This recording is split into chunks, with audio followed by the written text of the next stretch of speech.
process that we do talk about and try and activate in people is something called the longing. And longing is generally part of, or yearning, or some people even call it divine discontent, where you've realized that you're not living your potential.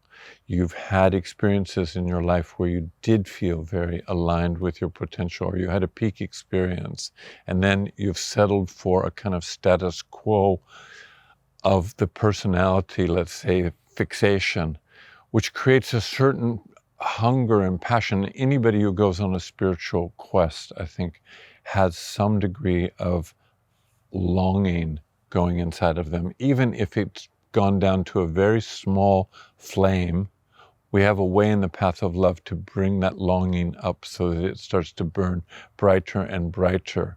And what it's addressing really is the pain of separation.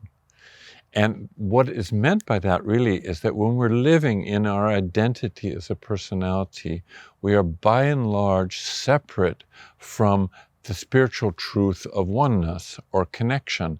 And that's a painful experience on some level. And once you start to feel the pain of that separation, because you've experienced what it feels like to be home, to be one, you've had an ecstatic experience or a love experience or an experience with nature or something you had very strong as a child. And then as we slowly fixate more and more into our personalities, which we don't make wrong in the path of love. We're not there to kill the ego. We're very compassionate towards the personality because basically we understand that it is an intelligent strategy to survive in the environment you grew up in.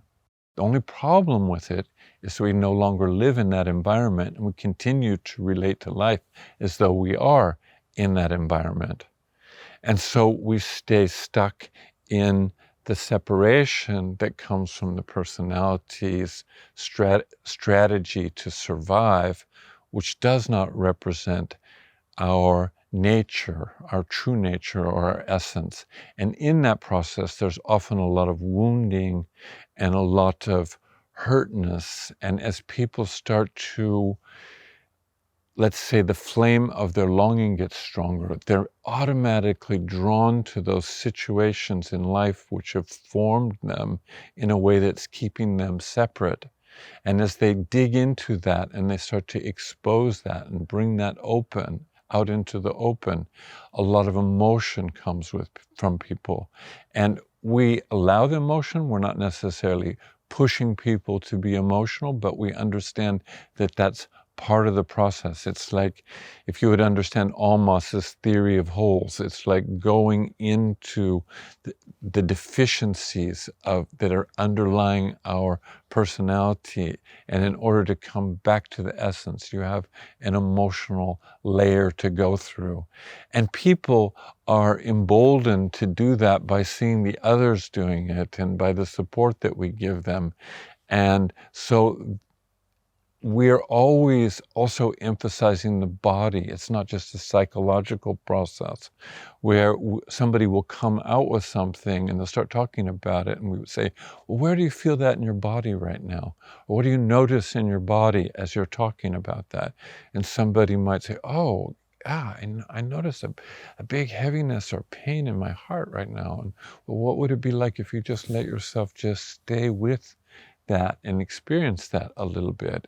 Now I'm remembering something that happened with my father or something like that. I feel very sad, and then some tears come, or I feel my belly really strong, or I feel like I can't feel, I'm going numb as I talk about this. All the kinds of defenses that are intrinsic to the personality to keep people in that strategy to survive in the holding environment of their childhood, basically.